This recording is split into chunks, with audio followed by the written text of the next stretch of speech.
O que significa ser cristão? O que significa andar com Jesus nos dias de hoje? Seguir Jesus é caminhar por caminhos inesperados, mas cheios de propósito. É viver um novo dia, encontrar um novo sentido, descobrir que há cura para a alma. E lembrar todos os dias que ainda existe uma cruz.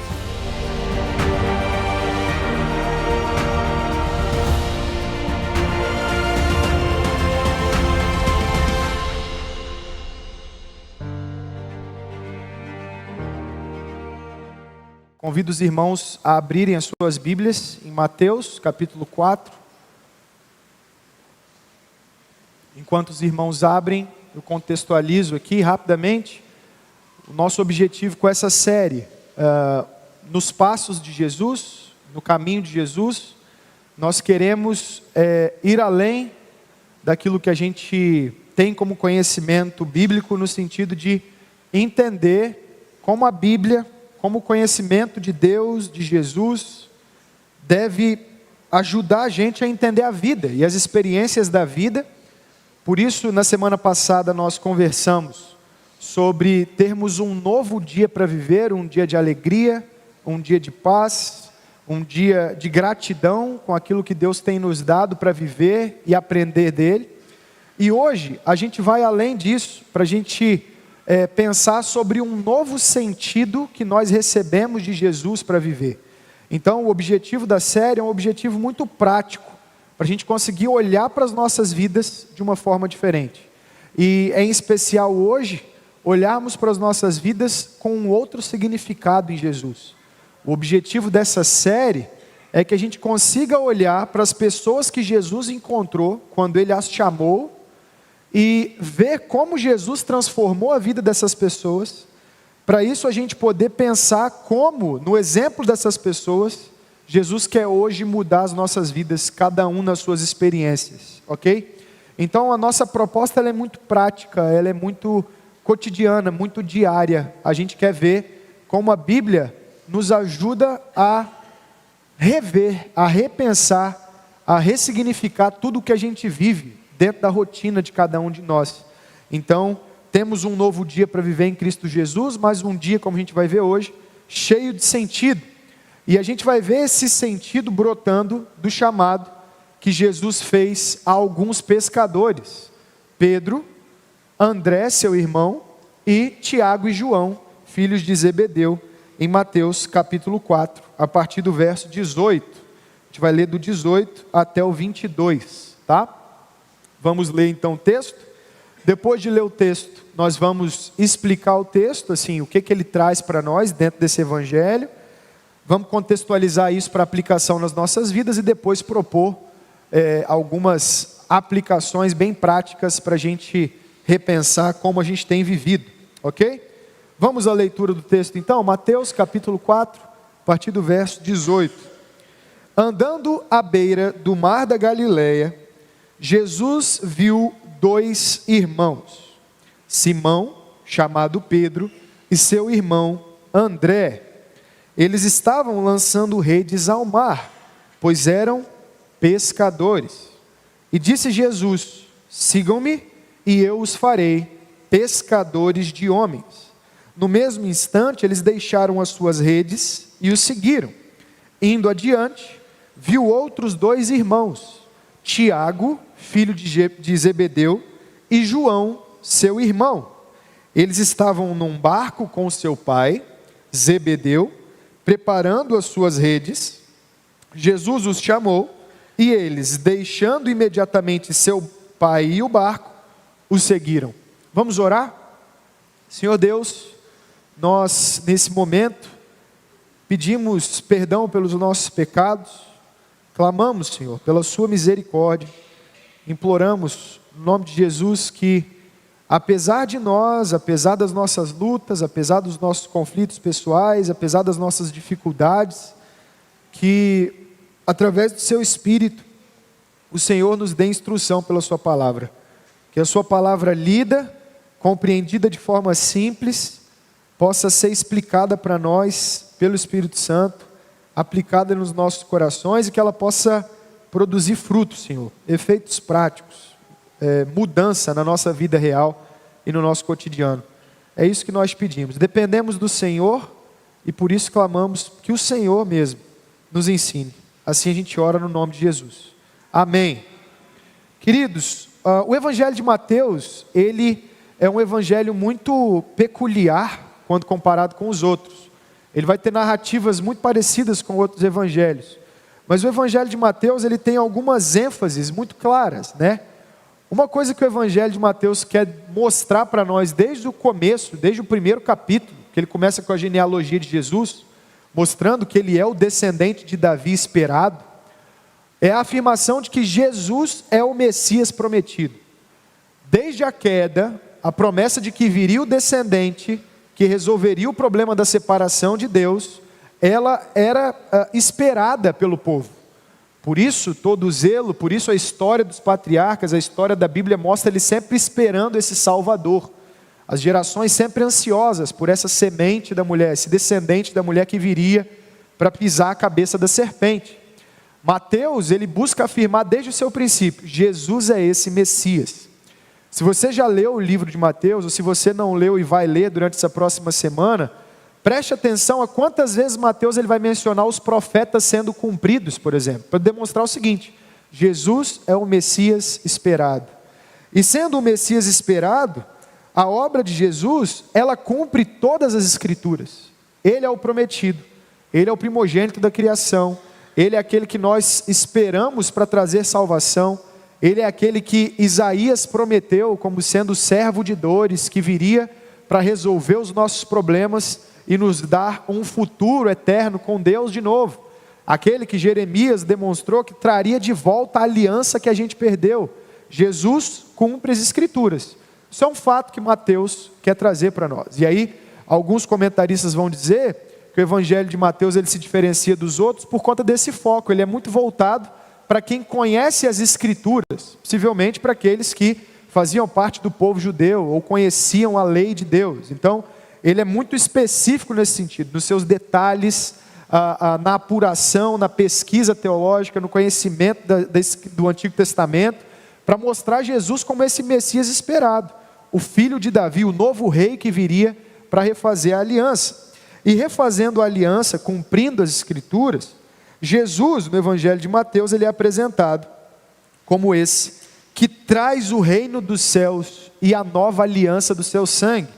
É muito interessante que o Evangelho de Mateus, se você quiser dar uma olhada, ele começa com a genealogia, é narrado o nascimento de Jesus Cristo, depois ele é honrado pelos pastores e magos, depois de fugir ao Egito, ele é recebido por João Batista. João Batista declara, e nós vemos aquela experiência que outros evangelhos também mostram, de que ele é o Filho de Deus, ele é o Cordeiro de Deus que tira o pecado do mundo, ele é a expiação final, ele é aquele que nós esperávamos para resolver o problema do nosso pecado. Ele passa pela tentação de Cristo, pela tentação do deserto, que nós conhecemos assim, como a tentação do nosso Senhor. Satanás vai tentar ele no deserto, e quando ele sai, o versículo 17 do capítulo 4 mostra: daí em diante Jesus começou a pregar: arrependam-se, pois o reino dos céus está próximo. O início do Evangelho de Mateus então quer mostrar o seguinte: o Filho de Deus veio, o Rei prometido veio, o Messias que nós esperávamos veio, e ele vem trazer o reino de Deus. Qual é o coração da pregação de Jesus? O reino de Deus. Por isso que a gente vai ver depois nas parábolas ele explicando o reino de Deus através de várias figuras: a semente, o terreno, o tesouro, a pérola. Por isso a gente vai ver ele pregando a famosa frase, né? Buscai primeiro o reino de Deus, e o sermão do monte narrado em Mateus capítulo 5 e 6 deixa isso claro. E aí todas as coisas vão ser acrescentadas, buscando o reino de Deus através do exemplo dele, que é um exemplo de serviço. Então o Evangelho de Mateus ele traz Jesus como Messias e Jesus como o Rei prometido que traz o seu reino. Essa é a pregação de Jesus. A dificuldade que nós temos, e o texto de hoje nos ajuda nisso, é a entender como esse reino funciona. O que ele significa para nós, né? E aí, Jesus ele vai mostrar que o reino dele chega através de pessoas. Porque logo depois que Jesus sai da tentação, começa o seu ministério pregando o reino, nós chegamos nessa passagem no versículo 18 a 22, em que Jesus encontra os seus primeiros discípulos. Jesus é apresentado como Messias, Jesus passa pela tentação e inicia o seu ministério. Esse é o início do Evangelho de Mateus. E quando ele inicia o seu ministério, qual é a sua primeira medida? Ele chama pessoas. Nesse caso ele chama primeiro 2, ele chama Pedro e André, e depois outros 2 irmãos, Tiago e João. Então, o reino de Deus chega como? O reino de Deus chega através dos discípulos de Jesus. Jesus vem para reunir, como disseram os profetas, as ovelhas perdidas de Israel. Como? Jesus ele vem para reunir de novo o povo de Deus. E como ele faz isso? Comissionando discípulos. Jesus ele vem para resgatar o povo de Deus perdido na nova forma que a gente vai chamar de igreja. Para que a igreja se forme, ele chama discípulos. Esses discípulos vão ser aqueles que nós chamamos de apóstolos, que são os primeiros aqui nesse caso, esses 4 que o texto mostra para nós. Então, é interessante que quando Jesus os chama, eles reconhecem quem Jesus é, obedecem a sua voz e rapidamente eles se voltam à missão que Jesus chama eles para fazer: pregar o evangelho junto com Cristo Jesus. A afirmação geral do texto, talvez o versículo central desse trecho que a gente pegou para ler, é inegável, né? Que é o trecho em que Jesus diz: sigam-me e eu os farei pescadores de homens.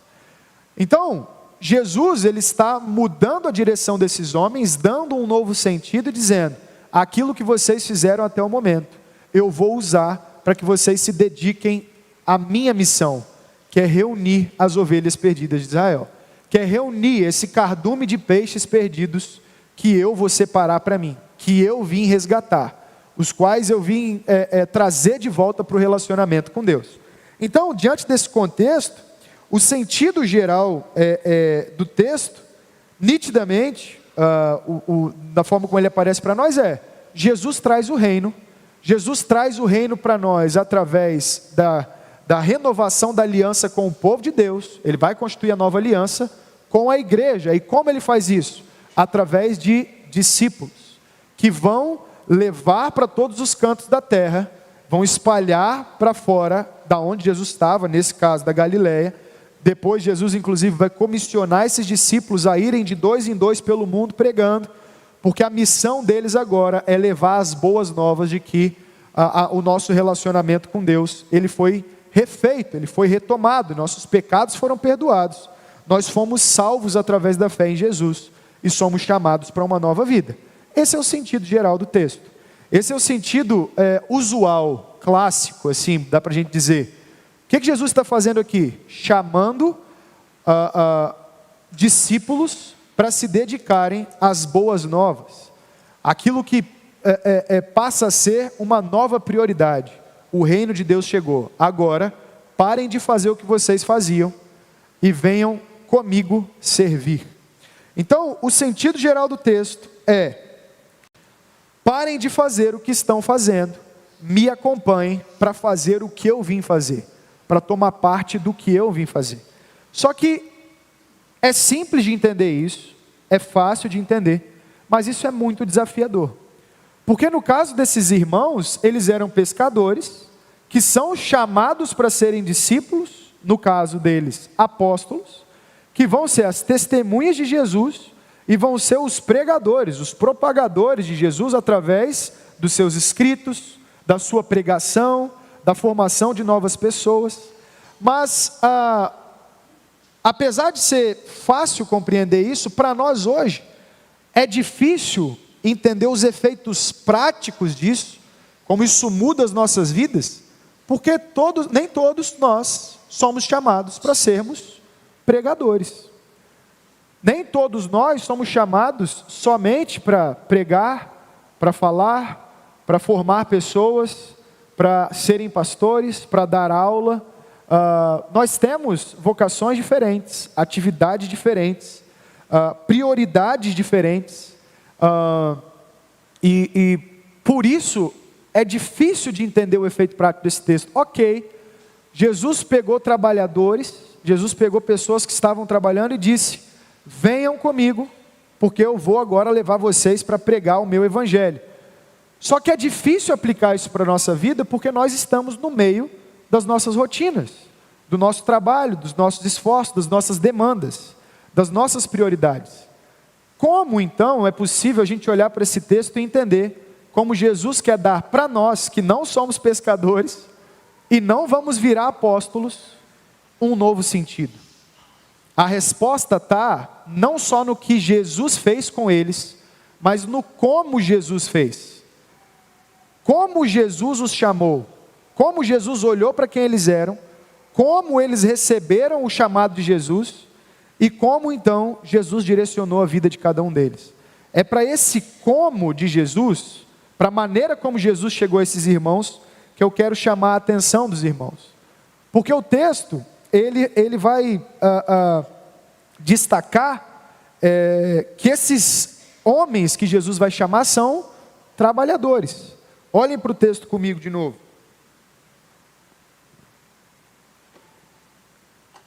Jesus viu dois irmãos, Simão, Pedro, e seu irmão André.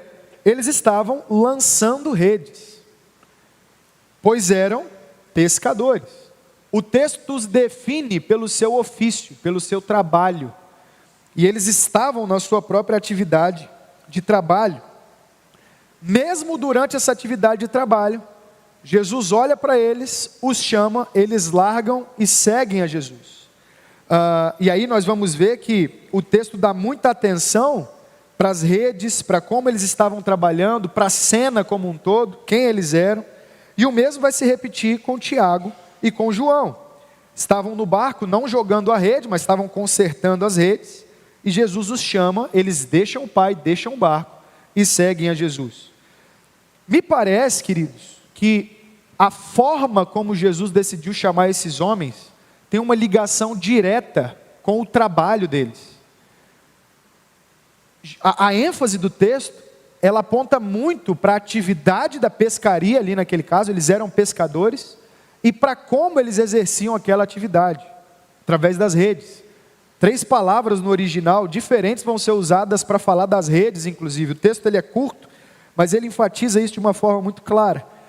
E mais do que isso, além da ênfase sobre o trabalho deles, o que os 4 têm em comum é que eles estão trabalhando no mesmo ofício, na pescaria, é que Jesus usa nas suas palavras o fato deles serem pescadores para explicar o que Jesus queria deles, o que ele mesmo queria deles, quando ele diz: sigam-me e eu os farei pescadores de homens. Através do trabalho daqueles homens, através daquilo que eles foram chamados na vida para fazer, Jesus os chama para uma nova missão e para uma nova perspectiva. Então eu queria começar essa exposição destacando para os irmãos que não precisamos virar apóstolos, ou somente pregadores, ou cantores de louvores, ou professores de escola bíblica dominical somente, para servirmos no reino de Deus. Através do trabalho que exercemos, Jesus nos dá um novo sentido. O meu convite nessa manhã, diante disso, é, olhando para pescadores, eu queria que a gente fizesse o exercício de olhar para os nossos ofícios, para os nossos esforços, para aquilo que a gente faz no dia a dia, e tentasse entender como Jesus nos dá um novo sentido. Jesus usa o que esses irmãos estavam fazendo, Jesus usa a atividade deles, pescadores, para dizer: eu os farei pescadores de homens. E isso nos chama a atenção, claramente, para a forma como nós olhamos para o nosso trabalho. Trabalho no nosso tempo é sinônimo de dinheiro e sobrevivência. Nós olhamos para o trabalho de uma forma um tanto quanto complicada no nosso tempo. O trabalho muitas vezes ele não tem um sentido próprio. Todo mundo tem um colega de trabalho que você dá bom dia para ele de manhã, por exemplo, ele fala: não tem jeito, né? A gente tem que estar aqui mesmo, é ou não é? Tem uns rindo aí. Vamos embora, né? A gente tem que viver, tem que sobreviver, enquanto é isso que tem para fazer. Nossa relação com o trabalho ela não é uma relação fácil. E isso tem a ver com o nosso abandono de Deus. Nós fomos criados em um sistema de vida, quando olhamos para o Gênesis, que Deus disse que era muito bom. Ele chama as suas criaturas para participarem com Ele do cuidado e da criação do mundo, e isso é maravilhoso. Então o texto bíblico vai mostrar que com prazer, antes da queda, Adão e Eva se dedicam à nomeação dos animais, ao cuidado do jardim, ao serviço um ao outro, ao serviço a Deus. Num jardim que era perfeito, equilibrado, nós encontrávamos em Deus a razão da nossa vida e trabalhávamos com prazer, com dedicação, porque o nosso sentido estava ali. O sentido da vida humana estava no Criador. Quando perdemos esse sentido? Quando, pela tentação da serpente, a nossa atenção ela é desviada do cuidado do jardim de Deus, que Ele nos chamou para cuidar junto com Ele, e ele é deslocado, esse olhar, para a aparência do fruto. Lembra do texto bíblico? Ele é muito claro em dizer bem assim, o fruto, ele era agradável aos olhos de Eva. E então, diante da dúvida que Satanás coloca no coração, leva ela a pensar, a dúvida sobre a palavra de Deus, porque Deus havia dito, cuidem do jardim e o desenvolvam, preservem e cuidem dele junto comigo. Não comam da árvore do conhecimento do bem e do mal, senão certamente morrerão. Então a serpente diz para eles, será que vocês vão morrer mesmo? Então a partir da dúvida da palavra de Deus, a atenção que deveria estar em todo o jardim de Deus, e na missão que Deus nos chamou para realizar, no sentido criacional da vida, do relacionamento com Deus, do que Ele nos chamou para fazer, com o que Ele colocou na nossa mão, eles preferem olhar para algo que era agradável aos olhos, duvidando de Deus, comendo do fruto e perdendo o jardim. Perdendo a vida, eles são levados para cidades, assim como nós estamos hoje. Eu tenho usado essa figura frequentemente, porque ela ilustra muito bem. Porque nas cidades nós não estamos preocupados com o bem do jardim. Nós estamos preocupados com aquilo que nos parece necessário. Com aquilo que nos parece agradável aos olhos. Cada um vivendo as suas vidas, correndo atrás dos seus próprios objetivos. No paradigma do jardim, o trabalho, ele era um trabalho integrado, saudável, dedicado ao Senhor e aquilo que Ele nos chamou para fazer com satisfação, e o sustento vinha de Deus. No nosso tempo, trabalho tem a ver com a conquista dos objetivos pessoais e com o sucesso pessoal, né? A gente pode dizer ainda que o trabalho tem a ver com o sustento pessoal dos nossos desejos, das nossas necessidades e com a nossa luta por sobrevivência. Não à toa, o escritor do Eclesiastes vai dizer que tudo na vida é enfado, é cansativo. Tudo na vida cansa, até para descansar cansa, porque dá trabalho. Eu quero descansar, eu deito no sofá, mas a casa está toda empoeirada, eu não consigo descansar em paz. E aí para descansar em paz eu tenho que pegar a vassoura, o rodo, e limpar a casa para poder descansar sem ficar espirrando com a rinite causada pela poeira. Até descansar dá trabalho. A gente para da rotina de trabalho e liga um streaming, a Amazon, o Disney, a Netflix, ou para ver uma novela. Quando a gente vai ver, já é tarde da noite, a gente dorme pouco porque achou que o entretenimento ia dar um descanso, acorda cansado de novo. A vida ela é enfado porque nós estamos buscando esse sustento pessoal, essa satisfação pessoal, e isso é muito legal, porque os exemplos de Pedro, André, Tiago e João são de trabalhadores condicionados pelo seu tempo. Os ofícios na época deles não eram escolhidos, eles trabalhavam com o que a família trabalhava, né? E com os recursos que eles tinham nas mãos, por isso a ênfase do texto o tempo todo para as redes, que era o que eles tinham para trabalhar e para servir, no negócio dos pais, no caso de Tiago e João, né? Pedro e André, eles trabalhavam pelo seu sustento e buscavam, através ali da atividade de pescadores, a sua sobrevivência com aquilo que eles tinham diante deles. E a forma como Jesus chega ela resgata para esses homens o sentido do esforço humano. Quando Jesus olha para eles e fala: olha, vocês foram pescadores até agora, mas vem cá que eu vou fazer de vocês pescadores de homens. O que Jesus está fazendo, e é isso que eu quero afirmar para os irmãos em toda essa contextualização, Jesus está resgatando neles, através da experiência deles, como pescadores, com aquilo que eles viviam. Jesus está dizendo: eu vou dar um novo sentido para o que vocês fazem, para o que cada um de vocês faz.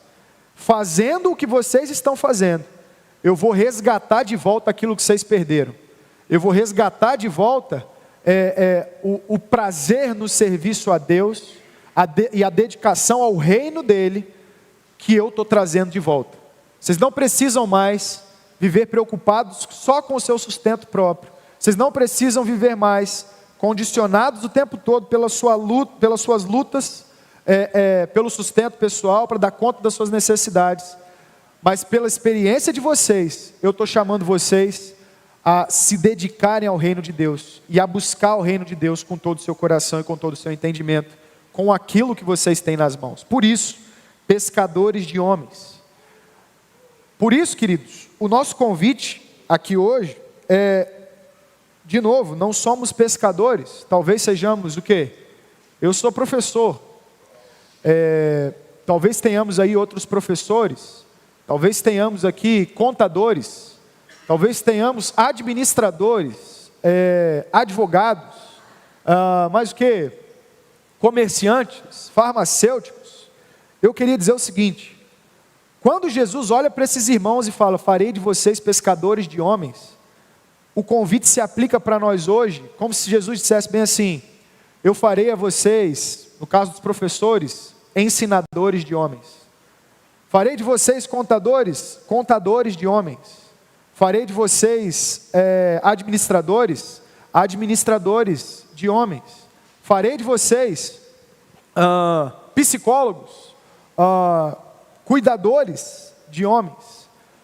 E o que eu quero dizer com isso é que cada ofício que exercemos hoje é uma oportunidade, assim como a desses irmãos, de receber um novo sentido e se dedicar ao reino de Deus, trabalhando pelo crescimento dele.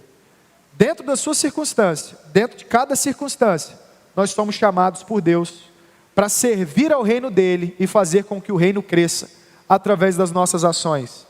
Isso não significa necessariamente largar o que você faz para, entre aspas, só pregar, mas usar daquilo que você faz para que o reino de Deus ele seja expandido na vida das pessoas.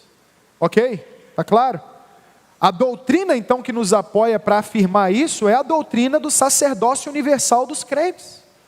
Todo crente chamado à fé em Cristo Jesus não precisa ser apóstolo, não precisa ser um dos discípulos que viu Jesus.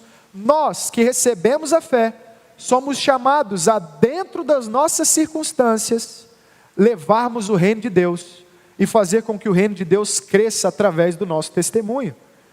Em cada ofício, em cada recurso, em cada rede que temos nas nossas mãos, não sei quais elas são, nós somos chamados a lançar para que novos peixes sejam fisgados pelo nosso Senhor e chamados para o reino de Deus, através do testemunho das nossas vidas.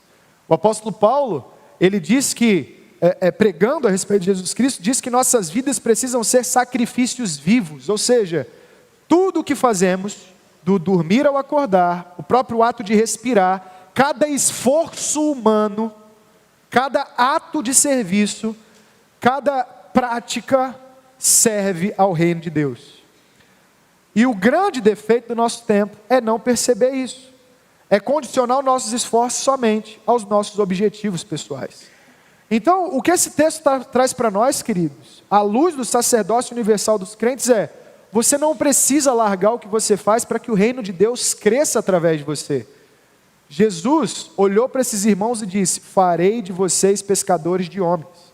No caso deles, eles tiveram uma mudança nos seus ofícios, mas eles não deixaram de pescar. Em outros momentos eles pescaram. No fim do evangelho, de outros evangelhos depois, vocês lembram da pesca maravilhosa? Jesus sobe aos céus e Pedro vai fazer o quê? Decepcionado. Pescar. Quando Jesus os chama, Ele não diz, ó, vocês vão parar de pescar para sempre. Não, vocês vão viver a vida de outro jeito. Aquilo que vocês fazem, vocês vão olhar de uma outra forma. A forma como vocês vivem é que tem que mudar, não aquilo necessariamente que você faz. E o ensino aqui ele é muito sutil e muito precioso, porque na nossa relação com o trabalho, nós condicionamos ele aos nossos objetivos pessoais, porque trabalho de uma forma geral, por nós, é visto como sinônimo de buscar o dinheiro necessário para podermos viver. E aí, em termos de dinheiro, nós podemos dividir a humanidade, talvez, em duas partes, né? Não vou pedir para levantar a mão, mas quando der um sorriso eu vou entender. De um lado, os pragmáticos, os mais controlados. Quem aí se considera controlado com as finanças? Mão fechada. Aquele que os outros falam, tira o escorpião do bolso. Dá um sorriso, quem acha que é mais controlado. De um lado, os pragmáticos. Do outro lado, os emocionados, né? Para não falar outra coisa. Dê um sorriso quem é mais emocionado, que não tem muito freio aí para gastar. Por favor, me ajuda aí, para eu poder fazer uma pesquisa social aqui rápido. O pragmático, geralmente, ele tem um monte de planilha, não é? Quem conhece alguém assim? No controle das finanças. Já estou olhando para Kleber aqui, que eu sei que ele tem um monte de planilha. Quem aí tem planilha? Outro dia os meninos falaram comigo de uma planilha, os meninos aí que sabem de finanças, dos jovens, que a planilha você lança o seu gasto, ela já te dá a previsão de um ano na frente, de quanto que você vai ter projetado. O que o pragmático ele quer? Controle. Ele trabalha para poder ganhar o dinheiro dele, e aquilo ali, ele vai morrer abraçado com aquilo ali. Ele está fechado com a caixinha do Nubank, olha ela todo dia para ver se rendeu mesmo, para ver se não está tomando um golpe, né? Ou estou fazendo propaganda para o Nubank, não, qualquer caixinha aí, tá? Que você use. Do outro lado, os emocionados, eles não têm planilhas, eles vivem conforme a graça de Deus. Deixa de ser besta, eles falam. Só se vive uma vez, é ou não é? Tem muita gente rindo. A gente só vive uma vez. A gente trabalha para isso mesmo. Pô, trabalhei a semana toda, não posso chegar no sábado e fazer um banho de loja, um diazinho de compra no shopping. Pô, sofri pra caramba, não posso gastar. Do lado de cá, se o pragmático ele quer controle, do lado de cá, o emocionado ele quer o seu desejo, ele quer prazer. Ele é movido por isso, né? E isso é interessante porque o dinheiro é o objetivo do nosso trabalho. Então, dá para a gente dizer que o trabalho no nosso tempo, ou todos os nossos esforços, eles são para duas coisas. Ou para consumir mais, ou para ter mais controle. Estão me ouvindo, gente? Peço que vocês olhem para mim, que esse ponto é muito importante. Ou a gente trabalha no nosso tempo para ter controle, para ter segurança, para ter paz para o futuro, da planilha que prevê um ano na frente. Ou a gente trabalha para consumir, para poder alcançar os nossos desejos. Trabalhamos pensando numa viagem, num bem para comprar, numa reforma, não há nada de errado nisso. Mas o que o texto bíblico nos ajuda a fazer é a reinterpretar como nós fazemos isso. A nossa dificuldade de entender o sentido da missão de Jesus Cristo é justamente esse olhar pobre que nós temos para o trabalho. Trabalhamos para ganhar dinheiro, e o dinheiro ele pode ter dois significados: ou controle e mais paz para o futuro, ou mais consumo e mais prazer. Tem alguma coisa errada em ter controle? Não. Se não virar um Deus, você virar um muquirana, e que não, né? Tem alguma coisa errada em consumir? Parar para fazer um passeio? Não tem.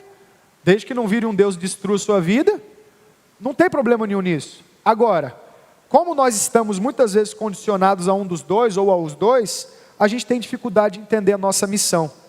Jesus, ele quer ressignificar a vida desses homens, olhar para a vida deles e dizer bem assim: a forma como vocês lidam com o que eu dou é que é determinante.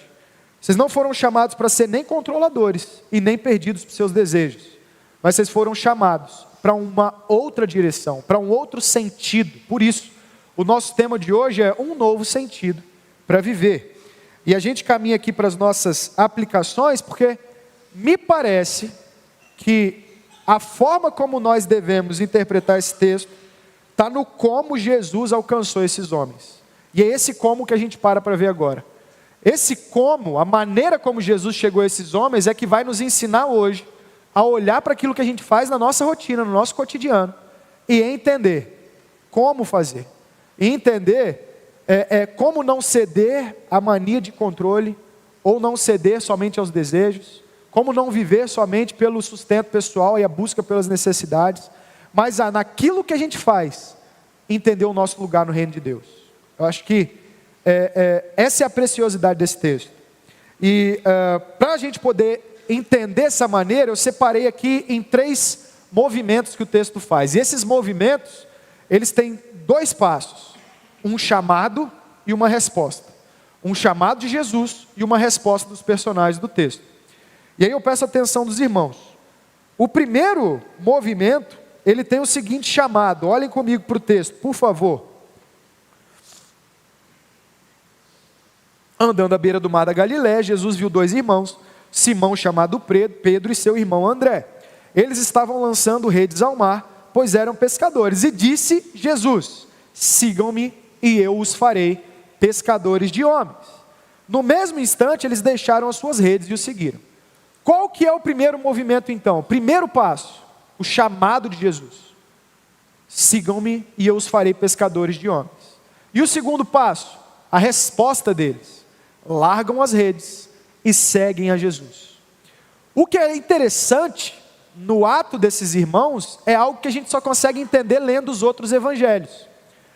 Porque nesse momento em que Jesus encontra Pedro e André no mar da Galiléia, não é a primeira vez que Pedro e André conhecem a Jesus. Pedro e André conhecem a Jesus, e isso está no 1º capítulo de João. Quando Jesus se aproximando ao Jordão na pregação de João Batista, André conhece Jesus. André vê que Jesus é o Filho de Deus, e André imediatamente sai correndo para contar para Pedro. Lembram disso? Aqui, encontrei o Messias prometido. Então, quando Jesus chega e chama esses irmãos, a gente precisa reparar 2 coisas. Em primeiro lugar, o chamado de Jesus é um chamado poderoso. É o chamado do Messias. E em segundo lugar, esses irmãos conhecem a Jesus como Messias, aquele que veio para nos salvar e nos resgatar. A forma como Jesus decidiu dar um novo sentido para esses irmãos foi os chamando e colocando no coração deles o conhecimento de quem ele era. E aí a pergunta que surge nessa primeira aplicação é: sabemos quem Jesus é? Porque ao saber quem Jesus é, a termos fé e afirmar a fé que temos em Jesus Cristo, os nossos esforços eles precisam ser repensados. Porque quem nos chama é Jesus Cristo de Nazaré, o Cordeiro de Deus que tira o pecado do mundo. Então esse primeiro movimento eu estou chamando aqui de interrupção. Jesus para o que eles estão fazendo. Vocês repararam no que Pedro e André eles estão fazendo enquanto o Jesus se aproxima deles nesse momento? O que eles estão fazendo? Lançando as redes. A expressão usada e a palavra rede nessa frase específica é a rede de tarrafa. Quem já viu uma tarrafa sendo lançada? Quando ela é lançada com habilidade, eu não tenho essa habilidade, acho que eu nunca vou ter, nunca lancei uma rede de tarrafa na vida. Se alguém lançou, depois conta pra gente a experiência. Se você tem habilidade para lançar, você junta ela no braço, bem juntado, organizado, não sei a técnica, e lança ela abre um arco. Em volta desse arco ela tem os ferrinhos, e esses ferros eles caem afundando e segurando os peixes junto à areia. Quando eles estavam lançando, Jesus se aproxima desses homens e fala: vamos embora. Eles deixam a tarrafa, escutam a Jesus e seguem. O primeiro movimento do texto é um movimento de interrupção. Para a gente tentar ver se estamos vivendo vidas com sentido ou sem sentido, a gente precisa fazer um movimento de parada. Arthur, tenho vivido. Meu dia a dia tem sido muito corrido. Minha rotina está apertada. E eu não consigo te dizer, eu sei que é muito comum, não sei te dizer. Tenho a impressão de que não estou cumprindo o chamado de Deus para a minha vida. Isso é muito comum. A gente vem aqui no domingo, a gente canta, a gente encontra o sentido da nossa vida aqui. Mas quando a gente volta para a semana, a gente experimenta de novo o enfado, o sofrimento, o cansaço e não encontra sentido. O primeiro movimento do texto é, meu irmão, se você se sente assim, se você não consegue olhar para as suas tarefas do dia a dia, para os seus esforços, e identificar o lugar deles no reino de Deus, a utilidade deles no plano de Jesus, de resgatar esse mundo e de reunir o seu povo, porque você foi chamado para isso, é momento de parar. Arthur, parar de fazer o que eu faço? Mas isso depende, não é parar de fazer, é parar por um momento, interromper o que você faz e se questionar, tenho vivido com sentido ou sem sentido? Nós vimos na semana passada que a vida sem sentido, ela nos destrói. Ela tira os nossos cabelos, ela tira fisiologicamente, psicologicamente, mentalmente e espiritualmente a nossa saúde. E nos reduz a coisas que não são humanas. E Jesus, ele nos chama de volta para um novo ritmo. Um ritmo de graça, um ritmo de sentido.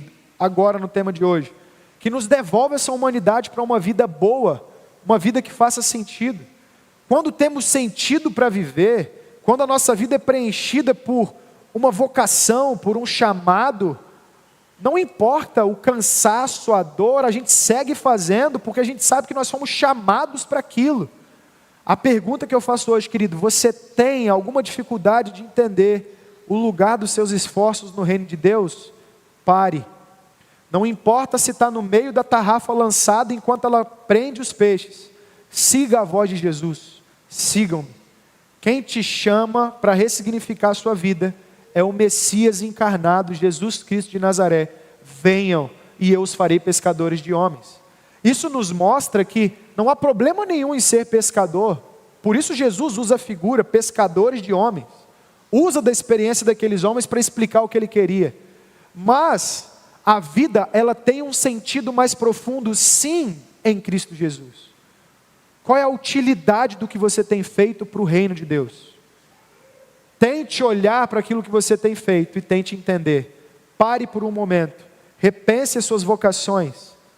Veja se dentro do reino de Deus você consegue entender aonde você se encontra. E então responda seguindo a Jesus, colocando diante dele o que você tem e buscando entender como o reino de Deus pode ser servido do que você tem. O que esses homens eles tinham nas suas mãos? Redes. O que eles eram? Pescadores. O que Jesus faz deles? Pescadores de homens. A questão é, como o reino de Deus vai crescer através de você? Quando você entender isso, a sua vida ela vai ser preenchida de sentido. E você não vai precisar ser escravizado pelo cansaço, pelo dinheiro, pelo controle, pela dor. Esses homens, eles sabem quem Jesus é, não há nada mais que faça sentido para eles. Peixe, minha rede, prendendo os peixes ali agora, deixa elas ali, outro pega. Quem dá os peixes é o próprio Senhor. Lembram das outras passagens? Quando eles pescavam e os peixes não se reuniam na rede, lembram? Jesus falou, lança do outro lado. E então a rede ela se enche de peixes. Por entendermos mal o trabalho, achamos muitas vezes que os nossos esforços, eles são suficientes, quando eles não o são. Jesus mesmo provia para aqueles homens, onde eles tinham nascido, quem eles eram. Jesus, como Deus, é que tinha concedido para eles o conhecimento de quem Ele era. Jesus é quem tinha dado a eles a fé. Jesus é quem tinha dado a eles a força para trabalhar. Jesus não precisava deles, mas Jesus usa tudo o que Ele tinha dado para eles para ensinar o seguinte: eu fui chamar vocês, porque vocês têm um sentido mais profundo para viver. Qual é esse sentido? O nosso tempo tem vivido crises enormes por conta da perda de sentido. E a igreja precisa ser um baluarte da volta do sentido para o mundo. Que sentido é esse? Relacionamento com Deus, serviço a Deus na criação, alcance de pessoas através do que a gente tem na mão. Quais são as suas redes? Quais são os seus peixes? Quem caminha com você? O que você tem para lançar? Aonde que você está? Pense nessas coisas, procurando entender. O que Deus quer de mim no seu reino? Aqui onde eu estou, com o que eu tenho na minha mão, com quem Ele botou ao meu redor, com tudo o que Ele proveu para mim até agora. Nada foi conquistado por mim, mas sim pela providência de Deus. E ainda assim, com o que Deus me deu, Ele me chamou para ser um discípulo do reino dEle. Está claro, gente? Primeiro ponto então é, interrompa. Interrupção. Opa, para e me siga. Para fazer uma outra coisa? Não necessariamente. Repensando aquilo que já fazemos, com outro propósito, com outro sentido, com uma outra missão, que é a do reino de Deus que cresce. No segundo movimento, eu chamo esse movimento aqui de um movimento de ensino. E aí eu queria pedir a atenção dos irmãos para o seguinte trecho. Eles estavam lançando redes ao mar, pois eram pescadores, no fim do versículo 18. E disse Jesus, sigam-me e eu os farei pescadores de homens. A atenção agora vai para a expressão, eu os farei. E então rapidamente, eles se submetem, eles seguem a Jesus. Eu os farei quer dizer o seguinte, eu sou o mestre e vocês serão os meus discípulos. Cara, a pedagogia de Jesus ela é impressionante. Ele olha para como aqueles irmãos viviam, para o ofício deles e diz o seguinte, eu os farei, ou seja, eu os ensinarei, eu vou os mentorar, eu vou ser o seu tutor, para usar dois termos da época aí, das mentorias, tutorias. E a partir do que vocês sabem que é a pesca, pescadores, eu farei vocês pescadores de homens. Diante da oportunidade de aprendizado daquele que veio para resgatar o seu povo, porque essa era a promessa, nós vemos inclusive essa linguagem da pesca e de Deus reunindo os seus peixes de novo nos profetas. Os irmãos olham para aquilo e pensam, eis aí o pescador, eis aí aquele que vem para reunir o povo, eis aí aquele que vem fazer a pesca que a gente precisava, ele vem reunir o seu povo, as suas ovelhas, os seus peixes. Nós temos é que aprender dele. De novo, como esses irmãos já conheciam quem Jesus era, e eles escutam esse convite, essa oportunidade, venham e eu os farei, eu os ensinarei a serem pescadores de homens. Eu queria, queridos, nesse momento, nesse segundo ponto, mostrar que a resposta desses irmãos, se a ação de Jesus é um convite para o ensino, a resposta deles é uma resposta de submissão para o aprendizado. Eles, como pescadores, escutam a fala de Jesus e então imediatamente eles vão à direção de Jesus para aprender. No nosso tempo, o trabalho ele é cada vez mais valorizado porque é através do trabalho que a gente se realiza, que a gente faz as nossas realizações, a gente tem a nossa formação, a gente conquista os nossos objetivos, quando na verdade para o texto bíblico, trabalho é como Deus decidiu nos ensinar sobre quem Ele é. E aí, para ser bem prático, no caso desses irmãos, eles eram pescadores. Aonde você está agora? Contador, psicólogo, farmacêutico, advogado, dentista? Se você se dedica às atividades do lar, se você é um pai ou uma mãe em tempo integral, o seu ofício, ele é uma oportunidade que Deus te deu para você aprender dele. Então, quando você olha para aquilo que você faz, é diante de Jesus que você precisa colocar o que você faz em uma resposta de aprendizado. O que você vive todos os dias só vai ter um sentido verdadeiro diante de Cristo Jesus. Então você precisa se perguntar o seguinte, nós precisamos diariamente nos perguntar, com aquilo que Deus colocou nas minhas mãos, o que Ele quer me ensinar sobre Ele, sobre mim e sobre o outro, e sobre como Ele está resgatando essa terra através da minha vida e do meu chamado. de novo, o convite do primeiro movimento, ele é reafirmado aqui, ele é reiterado. Quais redes você tem na sua mão? Quais pessoas você compartilha a vida? Deus te chamou para nisso aprender dele. A pedagogia de Jesus é impressionante. Através do que a gente faz, através dos ofícios que ele já nos deu, através dos recursos que ele nos deu, ele nos ensina sobre o que ele está fazendo. E aí a gente descobre que cada ofício, cada coisa que a gente faz, não tem algo mais importante do que outro algo. Aquilo que você faz é tão importante quanto o que o outro faz, e aquilo tem um lugar no que Deus nos ensina. A comunicação dos dons, ela serve justamente para isso, para que de formas diferentes, com dons diferentes, com talentos diferentes, ofícios diferentes, a gente aprenda de Cristo Jesus.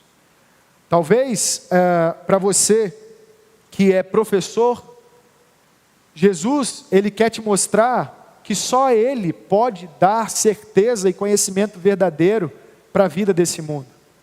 Para você que é dentista, médico, enfermeiro, ele é aquele que vem sanar as nossas dores e os nossos pecados, para além das dores físicas. As dores físicas, elas são só um sinal da dor eterna, da morte eterna, e apontam para Cristo Jesus, porque ele veio experimentar essa morte. Talvez você é um administrador de empresas, e cotidianamente, nas demandas de quem você atende, Jesus Cristo está te mostrando: eu sou o administrador verdadeiro, eu é que tenho tudo sob o meu controle. O que você percebe quando você tenta administrar é que seus esforços eles são limitados e você não tem controle de nada. Aprenda de mim. Use as suas experiências não como um fim em si mesmo, mas como um meio que Jesus te deu para aprender dele. E assim, a gente vai estar protegido do nosso coração ele ser tomado pelas lutas do nosso tempo, pela busca por controle, pela busca por prazer, através da busca por dinheiro e por aí vai. Então, se o primeiro movimento é uma interrupção, a qual eles respondem repensando a vida deles, e nós somos chamados a fazer isso, o segundo movimento é um movimento de ensino, e a resposta dos irmãos, e para a qual nós somos chamados, é aprendizado. A vida é uma grande oportunidade de aprendizado diante do que Deus faz com cada um de nós, em cada uma das nossas circunstâncias.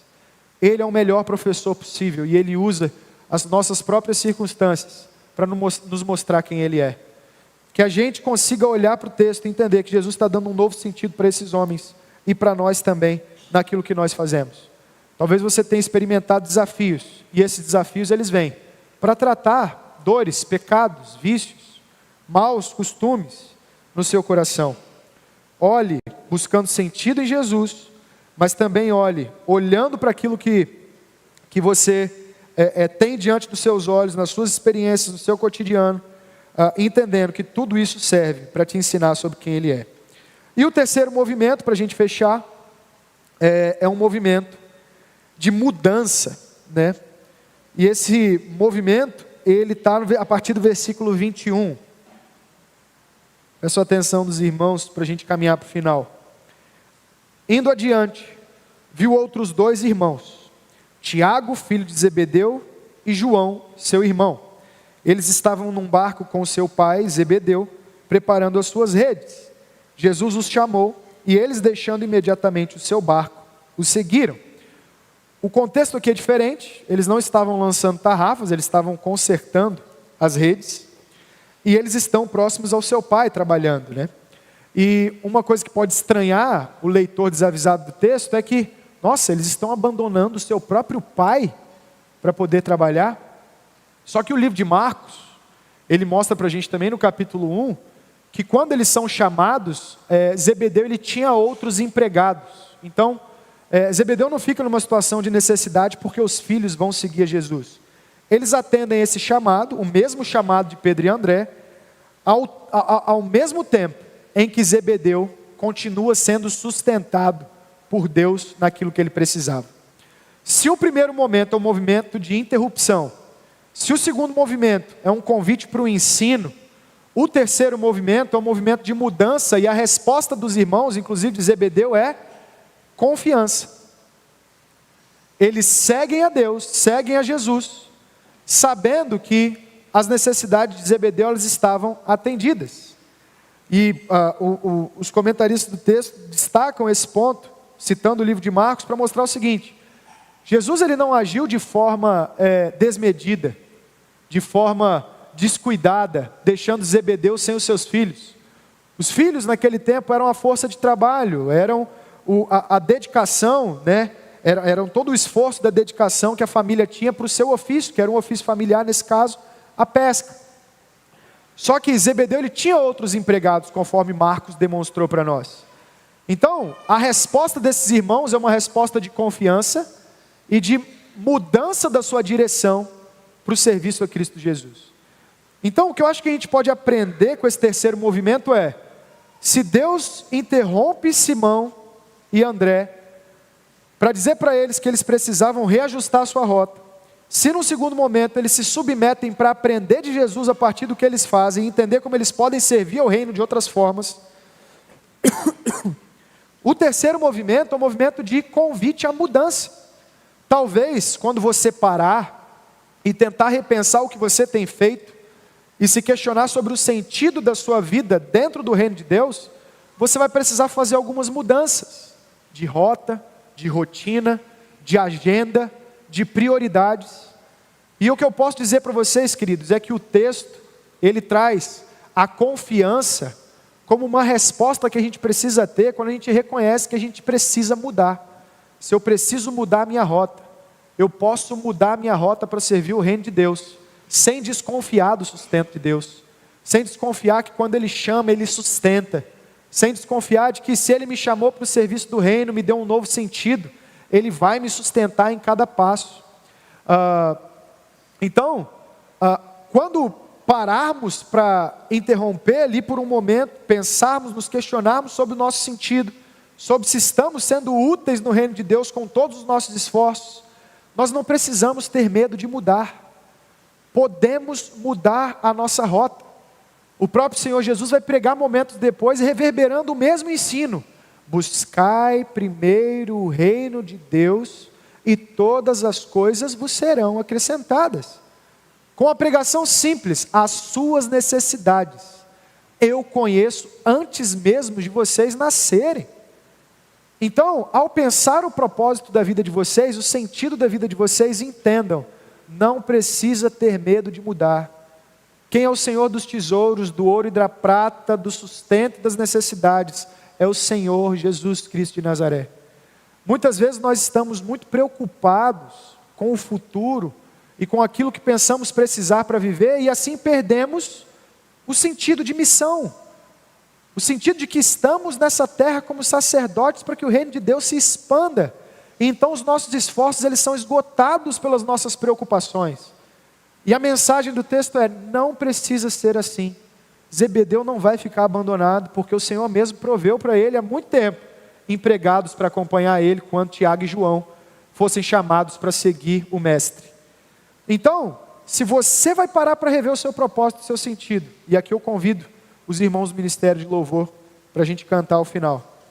Se você vai interromper por um momento para pensar o seu propósito, se você, pensando o seu propósito, vai se questionar sobre o que Jesus te chamou para aprender e ensinar no reino de Deus, se submetendo a Ele, porque nós somos chamados para isso.